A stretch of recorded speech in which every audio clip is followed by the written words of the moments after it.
The sharing of biased and false news has become all too common on social media. More alarming, some media outlets publish these same fake stories without checking facts first. The sharing of biased and false news has become all too common on social media. More alarming, some media outlets publish these stories simply aren't true without checking facts first. Unfortunately, some members of the media use their platforms to push their own personal bias and agenda to control exactly what people think. And this is extremely dangerous to our democracy. This is extremely dangerous to our democracy. This is extremely dangerous to our democracy. This is extremely dangerous to our democracy. This is extremely dangerous to our democracy. This is extremely dangerous to our democracy. This is extremely dangerous to our democracy. This is extremely dangerous to our democracy. This is extremely dangerous to our democracy. This is extremely dangerous to our democracy. This is extremely dangerous to our democracy. This is extremely dangerous to our democracy. This is extremely dangerous to our democracy. This is extremely dangerous to our democracy. This is extremely dangerous to our democracy. This is extremely dangerous to our democracy.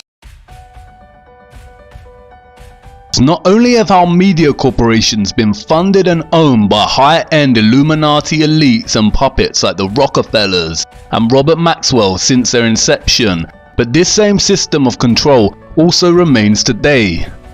Even outside of the United States, in nations such as the United Kingdom, a handful of Illuminati cabal billionaire elite puppets own all media corporations. These media corporations receive huge amounts of their funding from major trusts and foundations and from major corporations through advertising. The level of infiltration is outstanding, and all you have to do is follow the money and you will find the same individuals and foundations at the top. And most people understand and recognize this. The problem is that many believe this level of ownership and control primarily extends to the reach of political bias and stops there. For example, it is well known that Harold Evans, a former editor at the Sunday Times, made it very clear to the Leveson inquiry how Rupert Murdoch interfered with the content of the paper. Evans was often rebuked for not doing what Murdoch wants in political terms, including when reporting on the economy. But again, the scandal of injecting political bias into reporting is just another form of theatre.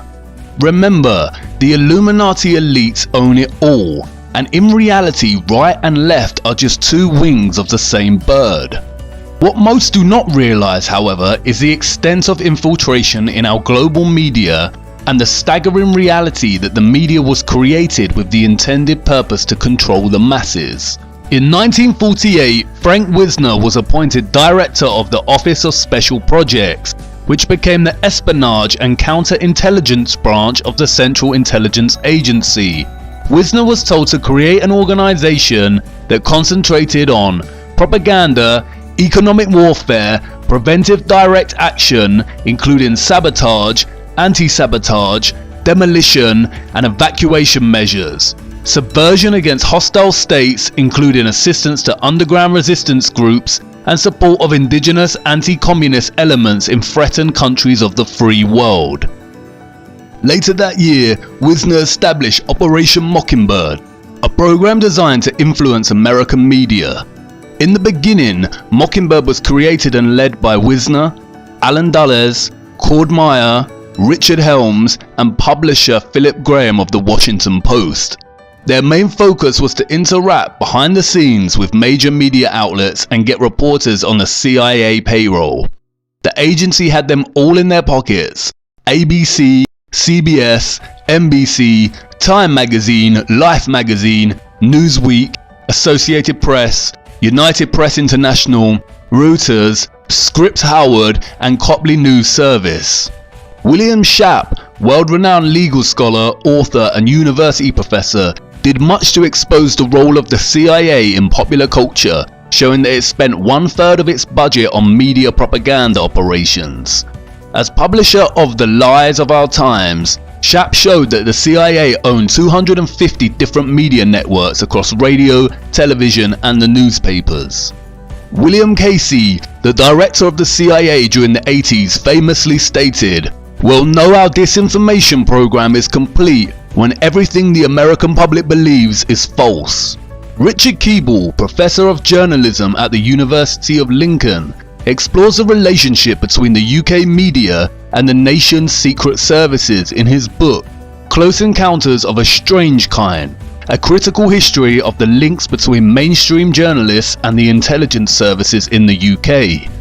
He quotes Roy Greenslade, who has been a media specialist for both The Telegraph and The Guardian, as saying, most tabloid newspapers, or even newspapers in general, are playthings of MI5. Richard Keeble states that Block and Fitzgerald, in their examination of covert UK warfare, report the editor of one of Britain's most distinguished journals as believing that more than half of its foreign correspondents were on the MI6 payroll. And in 1991, Richard Norton Taylor revealed in The Guardian that 500 prominent Britons were paid by the CIA and the now defunct Bank of Commerce and Credit International, including 90 journalists. David Lee, former investigations editor of The Guardian, wrote about a series of instances in which the secret services manipulated prominent journalists. He claims reporters are routinely approached and manipulated by intelligence agents, and identifies 3 ways in which they do it. 1. They attempt to recruit journalists to spy on other people or themselves attempt to go under journalistic cover. 2. They allow intelligence officers to pose as journalists to write tendentious articles under false names. 3. The most malicious form. They plant intelligence agency propaganda stories on willing journalists who disguise their origin from readers. Robert Maxwell, father of Ghislaine Maxwell, owned the Mirror Group newspapers. He was also a triple agent for the CIA, MI5 and Mossad. Anderson Cooper, a prominent CNN anchor, apparently interned at the CIA before assuming his role at CNN. As if anyone can just intern at the CIA. And he is also the son of prominent high satanic priestess Gloria Vanderbilt. Similarly, there is a striking coincidence in the time frame from when the Pentagon DARPA-run LifeLog operation was shut down and when Facebook was launched. LifeLog aimed to gather in a single place just about everything an individual says, sees or does. Out of this endless ocean of information, computer scientists would plot distinctive routes in the data, mapping relationships, memories, events and experiences. This is in essence the same thing as Facebook. The LifeLog project was cancelled by DARPA on February 4th, 2004, the exact same day that Facebook was founded. They want you to believe some loser geek invented Facebook at Harvard, when in reality it was born from the secret military-industrial complex. Disguised as social networking, it is a subtle propaganda machine of control, influence, data collection and surveillance. Again, all of this points to infiltration instead of invasion. They know, as of today, and I say as of today at this hour, we have 33 confirmed positive tests for the virus. Yesterday we had 22 cases. Today we have 33 cases, so it has gone up by 11. That brings, those are 11 new cases. 22 goes to 33. As we sort through this here in Arkansas, today we have 33 confirmed positive cases in Arkansas. As of today, we have 33 confirmed cases with Boston residents. We expect those numbers to climb. As of this afternoon, we have 33 Pennsylvanians who have tested positive for COVID-19. So as of this morning, there were 33 confirmed cases in North Carolina. Good evening to you. Lots to get to tonight. I'm Leon Hendricks. We want to start with new information into our newsroom. Within the past couple of hours, there are now 33 confirmed cases of the coronavirus in Michigan. Good evening, everyone. Thanks for joining us for the news at 6. I'm Richard Gearhart. Karina Corral has the night off. More cases of the coronavirus were confirmed today in San Luis Obispo County, bringing the total number now to 33. Right now, Georgia is reporting a total of 99 cases in 19 counties. That is 33 new cases from just yesterday. Good afternoon, I'm Karen Swenson. More cases and more events affected. Here is the latest coronavirus news. There are now 33 cases in Louisiana. As expected, the number of cases of COVID-19 jumps. A total of 33 people in our state have been tested and are confirmed to have the coronavirus. Day 4 of the shelter-at-home order brought 6 new confirmed cases of the coronavirus to San Luis Obispo County, bringing the total number to 33. All troopers will be professional, polite, and will treat everyone with dignity and respect. These latest steps as the number of confirmed COVID-19 cases in Rhode Island jumps by 33 overnight. If your email inbox is out of control and you've given up sorting it out, a Baltimore company thinks it has a solution for you. Could this be the end of email overload? Could this be the end of email overload? Could this be the end of email overload? Could this be the end of email overload? Could this be the end of email overload? Could this be the end of email overload? Could this be the end of email overload? Could this be the end of email overload? Could this be the end of email overload? Could this be the end of email overload? Could this be the end of email overload? Could this be the end of your email overload? Could this be the end of email overload? Could this be the end of email overload? Could this be the end of email overload? Could this be the end of that email overload? Could this be the end of email overload? Could this be the end of email overload? Could this be the end of email overload? Could this be the end of email overload? Could this be the end of email overload?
Reporting. What I want to show you now, viewers, is a wonderful scene. These are Muslim mums.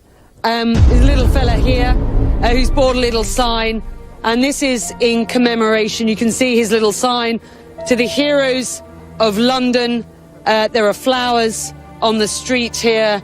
Ladies with hashtag turn to love, hashtag ISIS equals enemies of Islam, hashtag ISIS will lose, hashtag turn to London. And I think a poignant scene, and a scene we should sit on just for you viewers to understand exactly how people feel here on the streets of London, so close to what were such brutal attacks last night. These supposed coincidental headline and update echoes between news anchors and reporters sounds very scripted, because they are. Just in the same way the ethnic inequality stand was staged in London. The media complex is a highly compromised industry that ultimately has the most power over the entire world. It is in the grips of the Illuminati, compromised secret services, a select handful of billionaires, and carefully disguised plants. Whatever they say, we believe. It is truly the most powerful entity in our world, and its grip extends far beyond journalism. On the 18th of October 2019, a high-level pandemic exercise called Event 201, hosted by the Bill and Melinda Gates Foundation, gathered some of the big shots of the world to run a simulation and plan in the event of a global pandemic. They used the example of a coronavirus. What foresight they had. Even the stuffed toys they handed out on the day looked similar to the media's representation of COVID-19. In segment 4 they discussed communication strategies. They began with a mock news report and then discussed how to control and disseminate information. Here is a clip. Okay, others, yeah, Jane. Yeah, so can I agree with that? And my fact did come from the Edelman Trust Index, you'll be pleased to know, but also borne out by the work I've done as a CEO in my time. Can I also add that I think there are real technology opportunities here. I personally do not believe that trying to shut things down in terms of information is either practical or desirable. And we do have, I think, a couple of strategies that are available to us, one of which is the flood strategy, second of which is relying and informing and equipping trusted sources of information with the facts so they can then pass that on. But we also need to actually think about a technological answer to this. So there is work that's being done to actually create algorithms to sift through information on these kind of social media platforms. And I know that the Gates Foundation and others are funding organisations to work on things like this in order that people can actually have more confidence in the sources that they will use in any event. And then another issue, I suppose, is just through that, if you have a trusted source, I believe in the idea that we shouldn't be trying to control communication, but rather flood the zone, in a sense, with a trusted source that then is influential community leaders as well as health workers, as Brad noted, and others on these issues in order to try to amplify the message that's coming through. And flooding good information. So I think one of the ways that we need to approach this is to make sure that we have the right representatives on traditional media networks in order to portray our side of the story and make sure that there isn't misinformation. That's a manifestation of flood. Chris? Sorry. No, I think a complementary tactic too is to tap faith-based organizations and civil society and other institutions to recruit them also to basically, almost at a grassroots level, continue to basically have the integrity of the information. The champion for TB in South Africa was Nando's Chicken. And so I think as we think about these large atypical players who have no credible vested interest in this issue but have a strong voice that's economically differentiated for their... You see here they talk about flooding the zone. This is a propaganda technique in which the government officials, the media and others literally flood our zone with the same messaging. It operates on repetition to create a consensus of belief. It can instill both fear and reassurance and works to shape our understanding of the world. They also talk about employing trusted voices to enforce their messaging. Trusted voices primarily take the form of organisation officials, spokespersons, celebrities and famous individuals in whom we trust and admire. That's why Leonardo DiCaprio and Tom York are great puppets to promote action for climate change, another silly hoax, and Beyonce and John Boyega lead the way to enforce dangerous, divisive social movements like Black Lives Matter. We have seen so many celebrities from Lady Gaga, Piers Morgan and many others reinforce the importance of following the rules during the COVID-19 pandemic. Celebrities and Hollywood stars, as we have seen, are complicit in the satanic Illuminati complex, and they have everything in the world, but there will be times when they are called upon to do the work of steering our minds in certain directions. It is these same tactics of manipulation that we see in the coverage of Flat Earth. Throughout the last 5 years, as Flat Earth was gaining popularity and people were beginning to question the absurdity of living on a giant spinning space testicle, many took to social media platforms such as YouTube, Facebook and Twitter to collectively start exploring the notion that our Earth is not a globe. Let's examine the media's response to this and the use of trusted voices. We should be going backwards. Like you talk in the book about how we now have to listen to people saying the Earth is flat. Yeah, yes, that's one of the pieces in there is about the new Flat Earth International Conference. It isn't a conference from the 14th century. This is a conference that started, I think, in 2017. And it is a growing thing, and that's because people are so contrarian, people are so willing to believe unsubstantiated things that have websites, that they are now going back on the conclusion we have all rightly drawn about the shape of the planet we live on. And that people are sort of going, and by people I mean idiots, and saying, I'm a questioning person, so why am I going to go along with this idea that the world is round? Well, I'll tell you why, because people went up in a rocket, looked out of the window and took a bloody photo. Put aside the fact that we've taken photographs of it, and you can see a horizon. And not only can you see the horizon, but you can see things move behind the horizon or in front of the horizon, depending on the height that you choose to look at the things.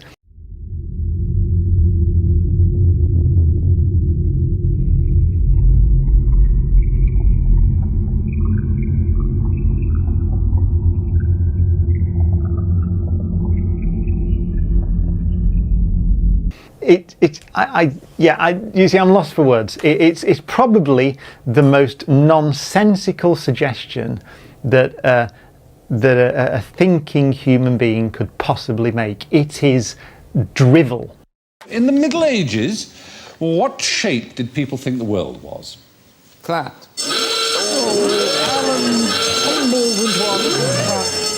I know we all think they did, but there's absolutely no evidence whatsoever. They all thought it was round. They all wrote about it as round. The Greeks knew that it was round. Round and flat? No, round. they thought it was a sphere. The Greeks knew it was round, he says. Chaucer knew it was round. Roger Bacon wrote about the curvature of the Earth in the 13th century. You see, almost no one in the history of the world has believed that the Earth is flat. I was watching a documentary recently about flat earthers that was fascinating. I don't know if anybody saw this. There are people who believe the Earth is flat. The documentary is called Assholes. You must ask yourself here the question as to why these trusted voices are all saying the same thing. Flat earthers are not only wrong, but we are stupid, idiots, assholes, nonsensical, full of drivel. Why the hate-directed speech? It is very interesting to me that the trusted voices tend to be celebrities admired for their so-called wit and knowledge. You see, their manipulation of the public here is not actually subtle. Anyone with common sense would question their heated response. Why does it matter if some believe the Earth is flat? Ask yourself, would David Mitchell, Stephen Fry or Brian Cox talk this way about religious groups who believed in so-called archaic notions such as God? They are being paid to say this. Their response is not scientific at all. It's panic. It primarily revolves around ridicule and outright rejection. Any real scientist may actually find the notion of flat Earth intriguing. They may want to investigate further and enjoy this kind of discussion and debate. But no, flat out rejection from the globe heads. And it is not because flat Earth is preposterous, it is because their entire careers and comfortable satanic lifestyles are at risk if they do not comply with their handlers' wishes. They must act as a trusted voice. But this wasn't enough to stop the flat earthers, and more people are waking up, and to combat this growing awareness, the matter went to Congress. Ms. Downs, does Google think that this is a problem, and what is the solution that you're coming up with to address it?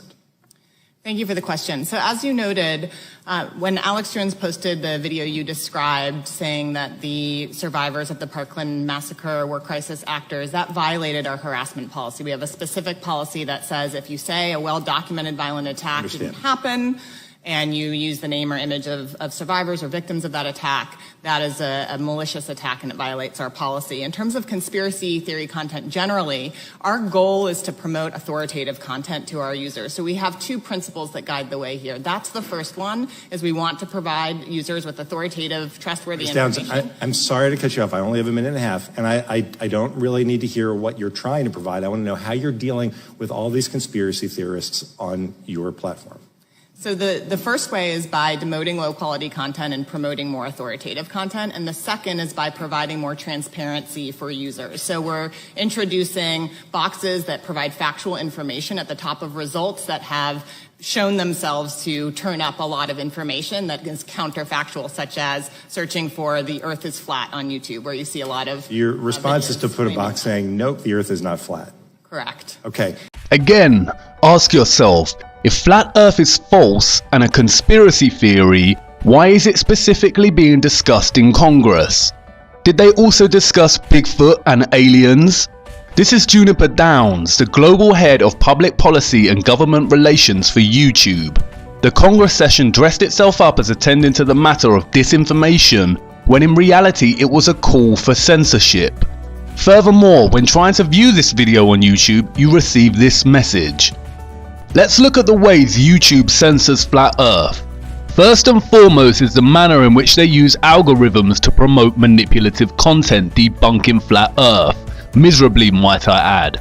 All of the content on the first page focuses on debunking flat earth. Videos such as destroying flat earth without using science, not even debunking, destroying. Look at this Vice feature on flat earth. Look at the cover photo. It already sets the viewer up for rambles of what appears to be a crazy man. Based on what they're showing us, it seems very fake when we're being presented with things like the moon landing footage, and you've only got to look at it with a critical eye to see that it's done on a set.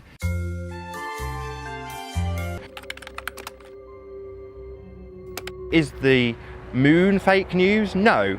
But does the moon have fake news surrounding it? Yes, absolutely. Of all of the celestial bodies, it's the one that would most indicate sphericity, is that the right word? Being spherical. And therefore it's used by people like NASA to prop up the notion that we are living on a sphere also.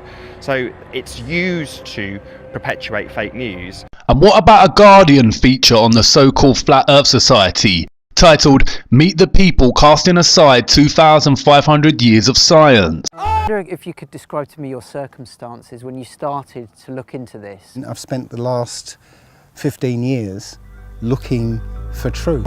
And what about the BBC's coverage of this topic?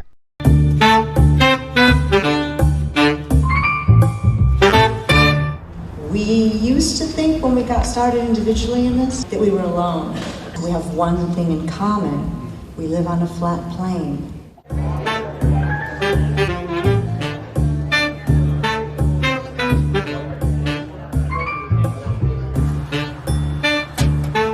When you're watching videos at home, it's just you and the screen. And it's lonely. I came here because I needed to see what flat earth people looked like. And I was not disappointed. They look normal. Very few people overweight. About 30% of them are cigarette smokers. And only 4 of them that I met are from around here. Can you see what they are doing? They are creating a false narrative to promote a false demographic of people that believe the earth is flat. Primarily fringe outsiders shouting in unhinged ways on the streets, people having midlife crises, who have lost their wives or dress ridiculously, but consider themselves normal. The media are generating a perception of the type of people who will believe the earth is flat, and it is highly manipulative and plays into the concept of what Charles Bukowski called the genius of the crowd, the predictable propensity in people to always side with the masses out of insecurity, for fear of being rejected and ridiculed. No one would want to associate with a demographic of people that are represented as outsiders on the fringe of society. If the majority believes something, then most will follow. It applies to many things in life, from trends, reviews and critical acclaim, and to political beliefs and worldviews. People are attracted to the mass opinion. No one wants to be associated with a flat earther after watching these videos through fear of being laughed at, or they will stop in their exploration of flat earth because the media represents a community as a collection of fringe or insane individuals. It isn't glamorous, or even given the intellectual recognition it deserves. There is no in-depth discussion of the science behind the flat earth model, just a forced demographic narrative. The media here intervene to stop people even giving it a chance. YouTube pushes this content to the forefront. Another selected video is titled, How Average People Fall for Flat Earth. What do they mean, average people? They are patronizing us and playing the same tired hand of promoting bamboozlement as some kind of exclusive genius that the ordinary folk cannot fully grasp.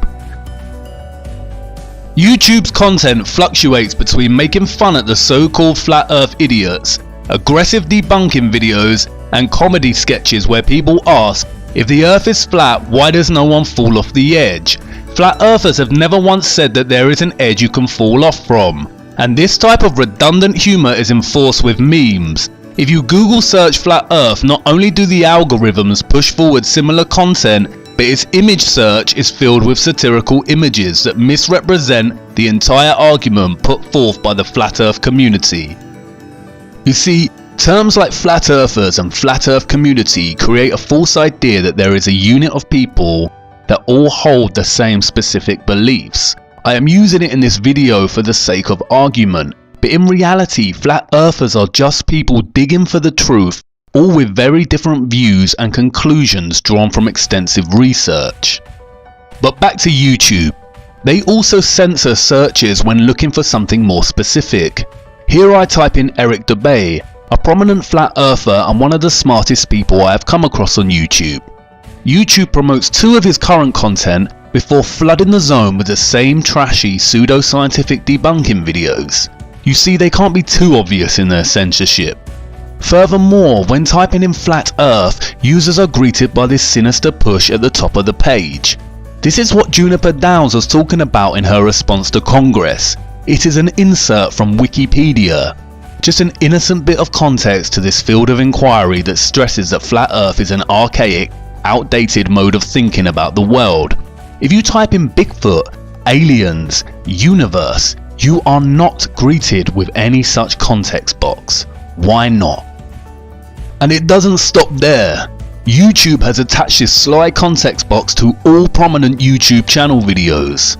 And more sinisterly, YouTube removes flat earth videos, bans them, depopularizes them by removing likes and subscribers to people's channels. People have had their channels demonetized. Making videos is a lengthy, arduous process, and especially in relation to flat earth content, it requires a vast amount of research, time and effort, and yet YouTube deems it appropriate to defund these channels, but at the same time allows other YouTubers such as Jeffree Star to rise to fame. Hear the butane. Amazing. We're gonna put up a picture of me and Nathan, just so you can stare at us while I get high. Be right back. Screenshot where someone on her wedding video, which this is like your special day, honey, asked, I bet you Jeffree Star is at home watching this. I'm actually not, baby. I'm busy running a multi-million-dollar company, or maybe 5 companies, and I'm a little busy over here filming and just, you know, living my life. But someone wrote, I get Jeffree Star is probably at home watching this, or something like that. I'll throw up a screenshot right now.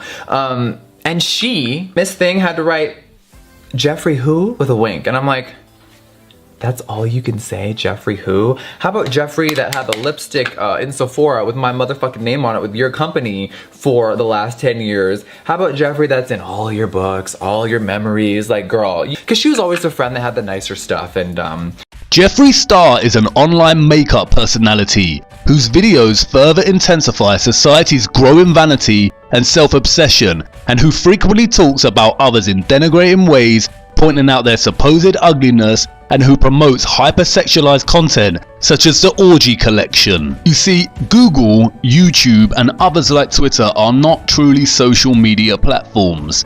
The way they behave with their censorship actually classifies them more in line with publishers than platforms. You must really consider why the trusted voices, government officials, mainstream media and social media publishers of our world are censoring and desperately trying to debunk and delegitimize flat earth. It is panic. They've been talking down new sources of energy. They dismiss wind power. They dismiss solar power. They make jokes about biofuels. They were against raising fuel standards. I guess they like gas guzzlers. They think that's good for our future. We're trying to move towards the future. They want to be stuck in the past. And we've heard this kind of thinking before. Let me tell you something. If some of these folks were around when Columbus set sail,